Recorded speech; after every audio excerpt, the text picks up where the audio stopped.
Hi, this is Hugh for Guitar.com, and in this video we're going to be showing you how to go from this to this.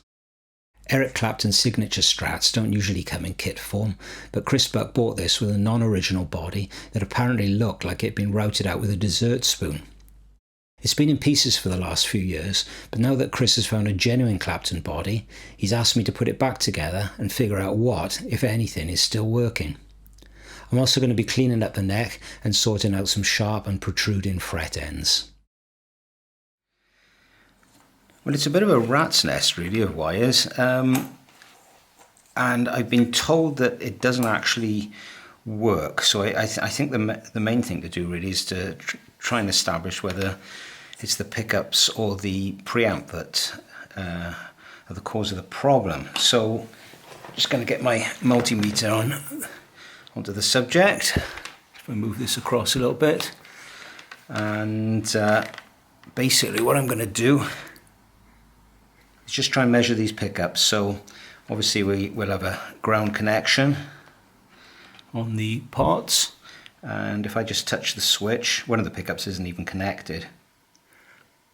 Okay, 5.67, that's good. Nothing.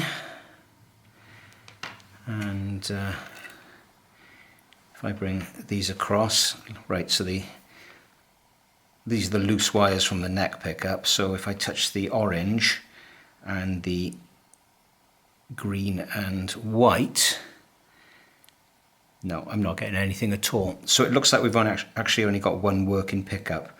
So, well, that's it's not a good start, but fortunately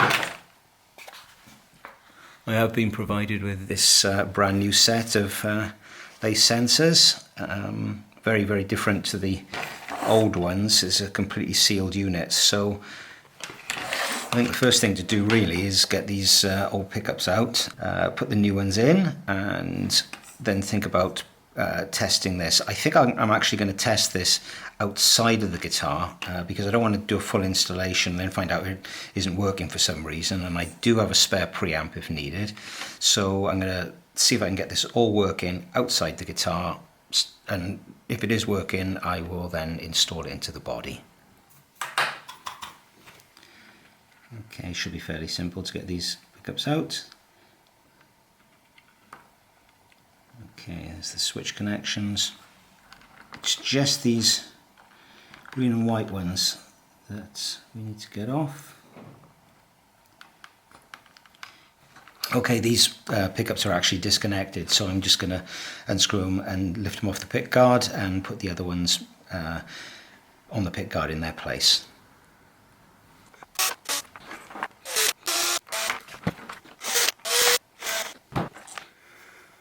There's the old rubbers there.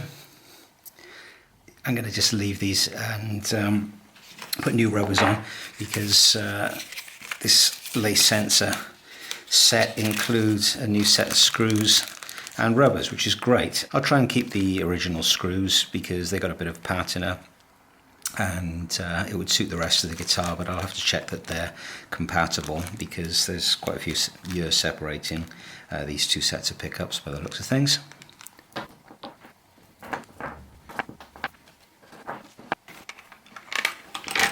Okay, here's one of the old screws. Yeah, that's going to be fine. The pickups themselves aren't a calibrated set because they've all got the same resistance reading, and I don't need to worry about reverse wire, reverse polarity with the middle one as far as I'm aware, because they're noiseless pickups. So let's get them in.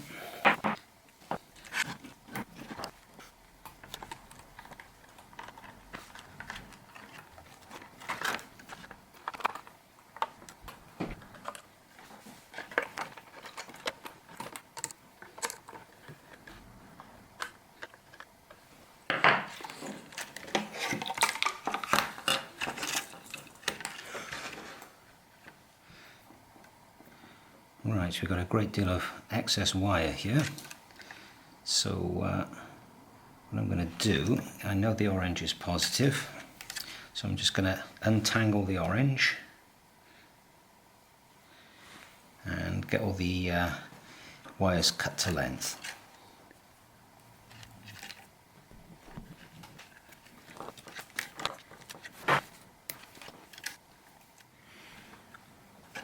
think what I'm going to need to do here is actually tape these wires in position, because it's a traditional routing on the body, and yet these pickup wires kind of exit the pickups to one side rather than in the middle like a conventional set of Strat pickups.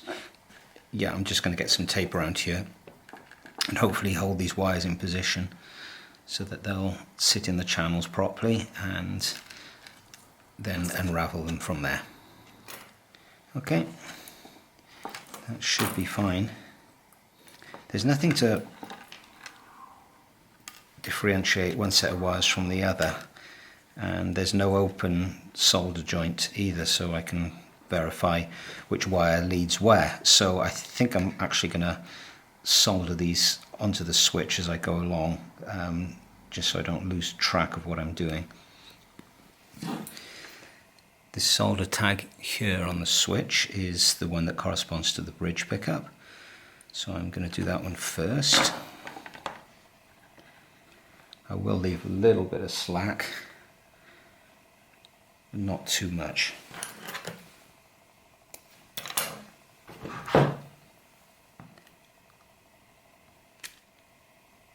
Always tin the end of the wires before you make the solder joint. And I think I'll come in from the underside.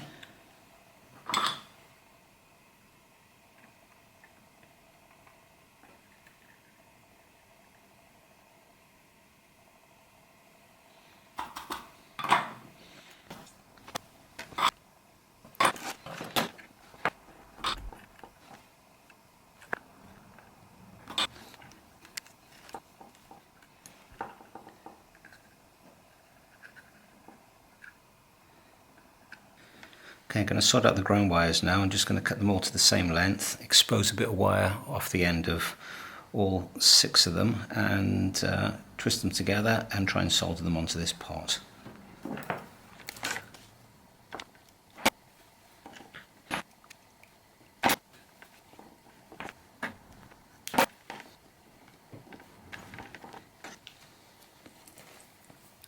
When you're tinning wire like this, as soon as the wire is hot enough, the solder just kind of wicks into all the strands and creates this solid mass. And then hopefully if I just melt the solder on the back of the pot casing,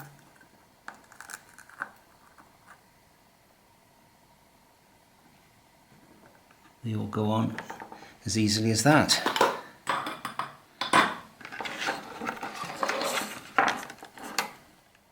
Okay, it's always good to check things as you go along. Make sure you haven't done any damage, because it makes troubleshooting a lot easier later. So touch the casing of the pot, and I've got 5.71, 5.78, 5.76. Okay, so all 3 pickups are connected. They should all work, and I'm going to hook this up to the battery now, and also the output jack, to see if I can verify that the circuit itself is working.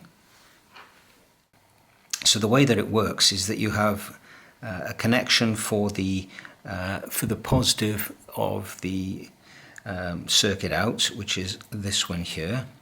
This is your permanent ground connection, and this tag here is what I'm going to connect the negative of the battery to, because when the jack plug is inserted into the socket, it connects the battery negative to the permanent ground and therefore makes the circuit. So I'm just going to do that now, and then hopefully I can actually plug this into an amplifier and just verify that we're getting signal off all the pickups and that the controls all work. This circuit's a little bit unusual because the positive connection of the circuit comes out of the center tag of this potentiometer here. So I'm just going to connect that one first.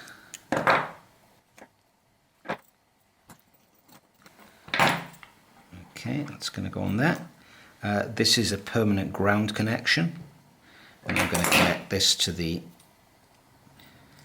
center tag here on the jack socket, and then the battery negative is going on to this last one, which would normally, if it was being used as a conventional stereo jack, would be the sleeve connection. These are going to have to come off again later when I install this in the into the body, but I just want to test this first. Not going to spend a lot of time doing this, making these joints perfect, because they're going to be coming off again very quickly. Okay, scruffy but good enough for now. Yeah, and there's another ground cable with this little connector here, which is actually designed to screw onto the body. There's a little cavity which I'll show you later with a screw which acts as a ground connection. Okay, before I do anything else, I'm going to just measure this battery to make sure that it's working. This is the one that came with the guitar. Don't take anything for granted. 5.5. It's probably enough to run the circuit, but I'll try this with a fresh battery anyway. Right, so I've got this jack plugged into my practice amp, which is sitting next to me. I'm just going to plug this into the circuit. It's a bit noisy, but it could be because it's not installed properly in the guitar. We'll find out soon enough. Just going to tap these pickups.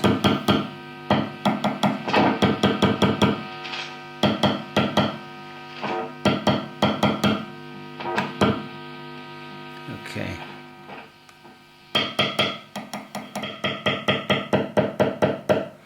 Tone control seems to be okay. Right, so it's noisy, but it does appear to be functioning. So I'm going to try and install this in the guitar, and hopefully things will quieten down a little bit, and we're going to have a working Clapton Strat. I've already run this wire through from the spring claw all the way through to the jack socket hole, and in the vintage style I replaced the wire actually because it was a crummy piece of plastic covered wire, and the solder joint wasn't good. So I think the first thing I've got to do here is get this back in the cavity, and I have these little standoffs, which was the way it was originally mounted. So there's going to be a screw through this corner and this corner, and it's going to be quite fiddly, but it should be okay.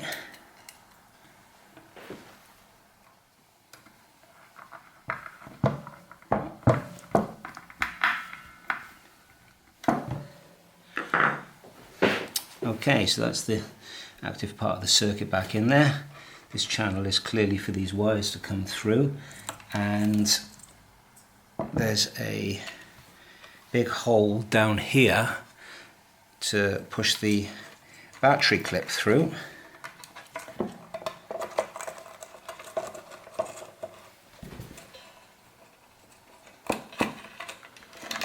Because the battery cavity is at the back, and this battery negative connection is going to go through into the jack socket cavity. Okay, right, other unusual connections. We've got this ground coming off the volume control here, which is going to go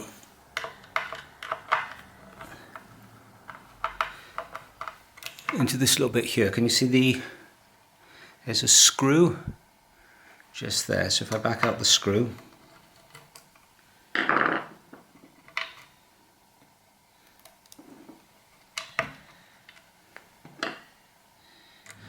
okay, that connection's been made, and I need to send the earth wire through, or the ground wire, and I need to send this positive connection as well, and then I should be able to solder the jack socket back on.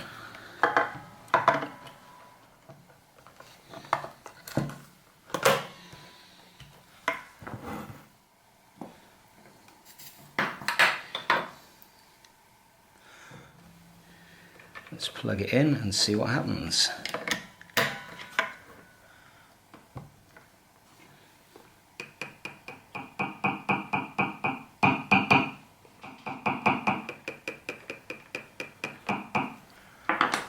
Okay, so that's the electronic part of this project complete. I'm going to do a bit of a service on the neck now because the fret ends are pretty sharp and they're protruding. They need a good polish up and the board needs a good clean. So just going to give the neck a bit of a service, pop it back on the guitar. I'm going to set this guitar up and then it should be ready to go back to the owner.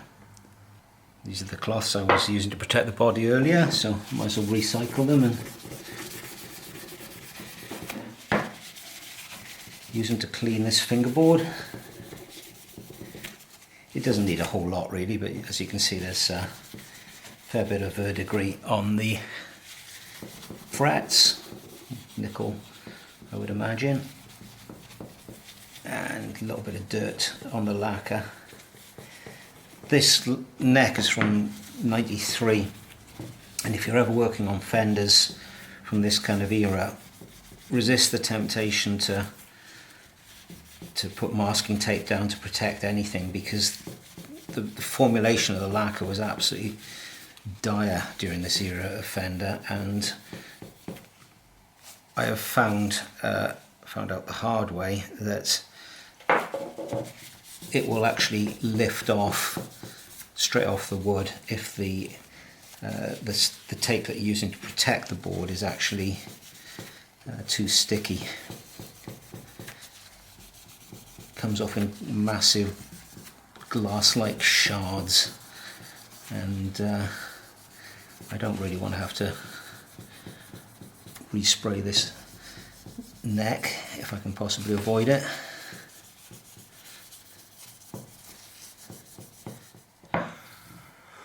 Okay, that's looking a whole lot better. Just going to dress these fret ends now and see if I can improve the feel of the neck. This is the tool I'm going to be using. These are made by a guy here in the UK, and it has an angled slot here for doing the fret bevel, and then it has a square slot which enables you to do the edge of the board.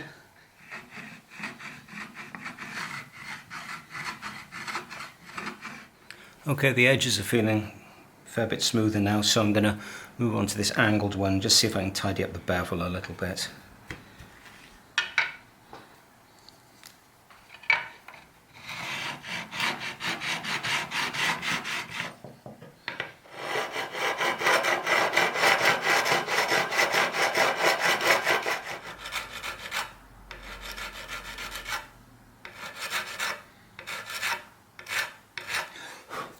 Okay, so I've tidied up the bevels.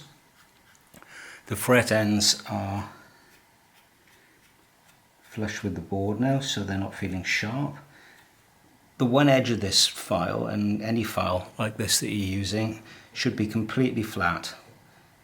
This one's a cutting edge, this one's a flat edge. So when you're working on the frets, this flat edge should actually go adjacent to the lacquer, and then hopefully you can get right into the corner of the fret without actually damaging any of the lacquer that's there. So this is actually quite a light process really. I don't really exert any pressure at all. I simply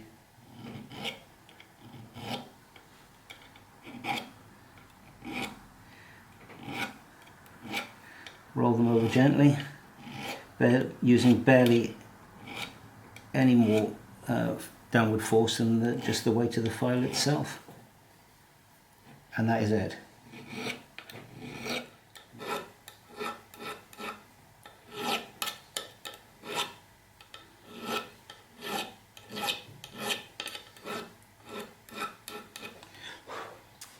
The fret end's done. I'm just going to go over them with some 800 grit paper.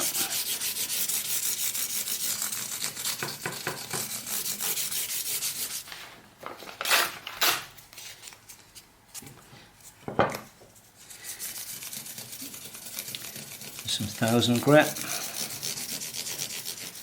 3200 grit,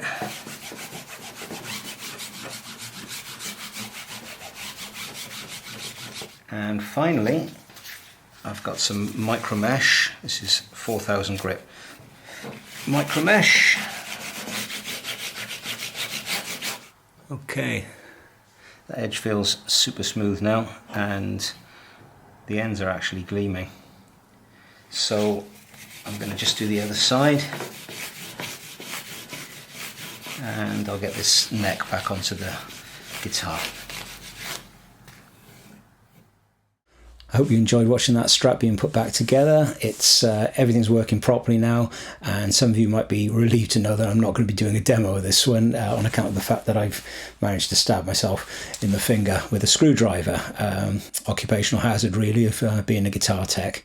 Anyway, it belongs to Chris Buck. He's slightly better at guitar than I am, so keep an eye out for Friday Fretworks, because this guitar is going to be featured on there and you can hear it in all its glory. Anyway, thanks for watching. Don't forget to subscribe and see you again soon.